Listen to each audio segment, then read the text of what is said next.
भारत की जमीन पर ब्रिक्स सम्मेलन से ईरान के विदेश मंत्री अब्बास अराची ने कहा है कि हम बातचीत के पक्षधर हैं, मगर हम अमेरिका और इस्राएल की धमकी के आगे नहीं झुकने वाले। एक तरफ अब्बास अराची बयान दे रहे हैं, दूसरी तरफ प्रधानमंत्री नरेंद्र मोदी संयुक्त अरब अमारात पहुंचते हैं। जैसे कि आप लोग इस तस्वीर में देख रहे हैं, गर्मजोशी से वहां के शासक यूएई एक शासक से मिल रहे हैं।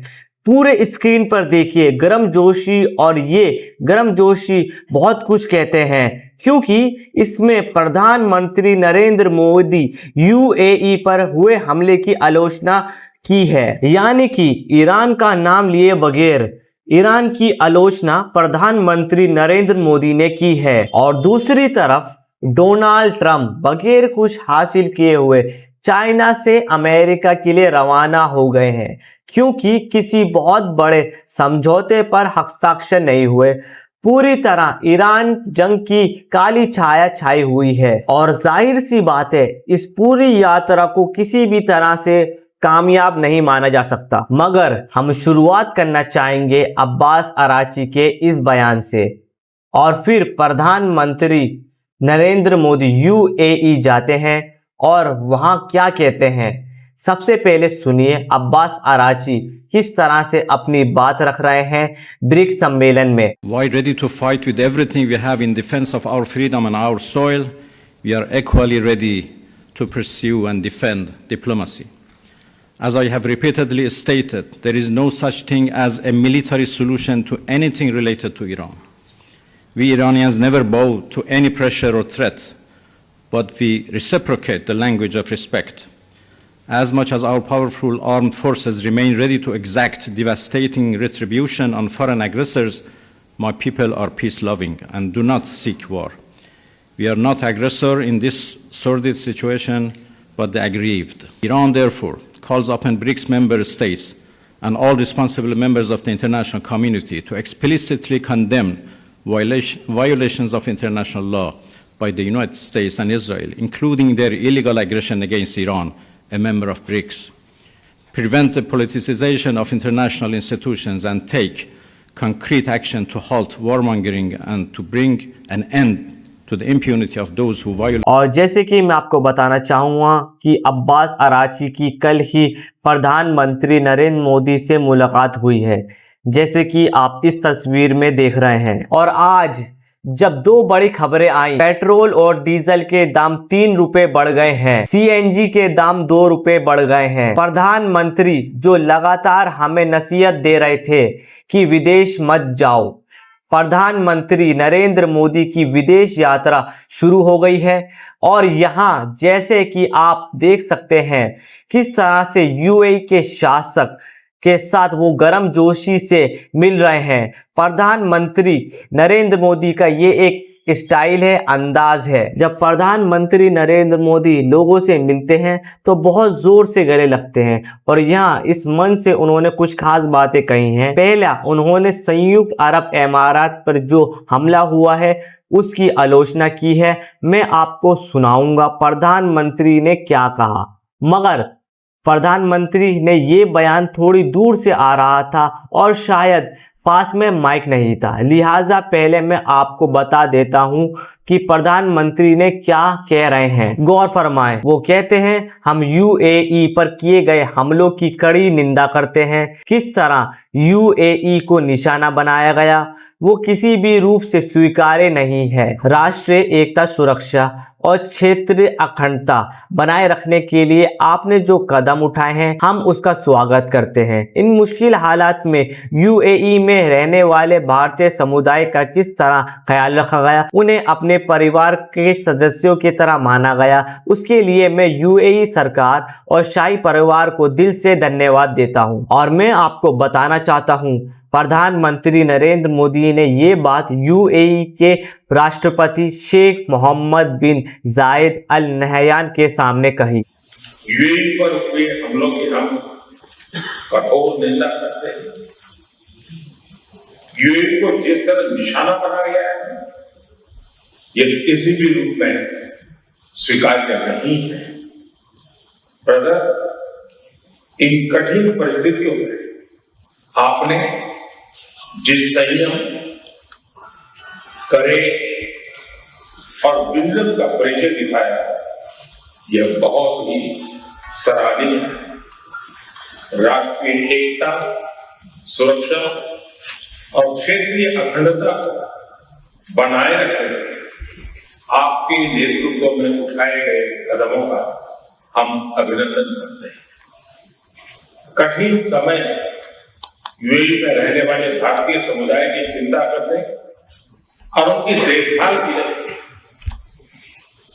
जिस प्रकार से आपने उनको अपने परिवार के सदस्यों को संभाला है, मैं यूएई सरकार का, आपका, रॉयल फैमिली का हृदय से बहुत बहुत आभार व्यक्त करता हूं। ब्रदर, पश्चिम एशिया क्षेत्र में युद्ध की परिस्थिति का प्रभाव आज पूरे विश्व पर दिखाई दे रहा है। भारत ने हमेशा समस्याओं के समाधान के लिए डायलॉग और डिप्लोमेसी को प्राथमिकता दी है। होर्मुज़ को फ्री, ओपन और सेफ बनाए रखना, ये हमारी सबसे बड़ी प्राथमिकता है। इस विषय में अंतर्राष्ट्रीय कानूनों का पालन आवश्यक है। ब्रदर, भारत हर परिस्थिति में यूएई के साथ कंधे से कंधा मिलाकर खड़ा है और आगे भी खड़ा रहेगा। जल्द से जल्द शांति और स्थिरता की बहाली के लिए भारत हर संभव सहयोग देने के लिए तैयार है। ब्रदर, हमारी कॉम्प्रिहेंसिव स्ट्रेटेजिक पार्टनरशिप को निरंतर नई ऊंचाइयों तक पहुंचाने के लिए मैं आपका हृदय से बहुत बहुत अभिनंदन करता हूं। जनवरी में आपकी भारत यात्रा के दौरान हमने आपसी सहयोग को क्वालिटेटिवली अपग्रेड करने पर सहमति जताई। इतने कम समय में भी हमने सभी विषयों में उल्लेखनीय प्रगति की। दोनों टीमों के बीच भी करीबी संपर्क रहा। आज जिस तरह की परिस्थिति है, इसमें भारत और यूएई की स्ट्रेटेजिक साझेदारी, इसका महत्व कई गुना बढ़ गया। हम आने वाले समय में हर क्षेत्र में साथ मिलकर के आगे बढ़ते रहेंगे।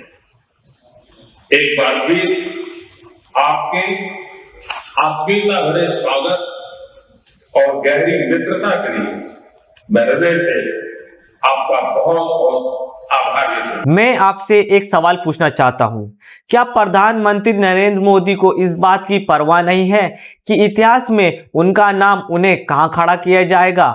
मैं एक बात स्पष्ट कर दूं, भारत का जो अपना स्टैंडर्ड है वो आज का बना हुआ नहीं, वो जब पंडित नेहरू देश के प्रधानमंत्री बने हुए थे और कोई भी सरकार चाहकर भी उस विरासत को नहीं मिटा पाई। यही वजह है कि ईरान ने भारतीय जहाजों को बगैर परेशान किए स्ट्रेट ऑफ हार्मोज से जाने की इजाजत दी। प्रधानमंत्री यूएई जाते हैं और यूएई पर हुए हमले की आलोचना करते हैं। चलो ये बात भी सही है, मगर मैं फिर पूछना चाहता हूं, प्रधानमंत्री नरेंद्र मोदी आप इतिहास में किस तरह की शख्सियत के तौर पर दर्ज होना चाहते हैं? क्योंकि ये मत भूलिए कि 40 की दशक में जो लोग हिटलर के साथ थे उन्हें कोई बहुत महानती के तौर पर याद किया नहीं जा सकता, बहुत ही अजीम शख्सियत के तौर पर याद किया नहीं जा सकता।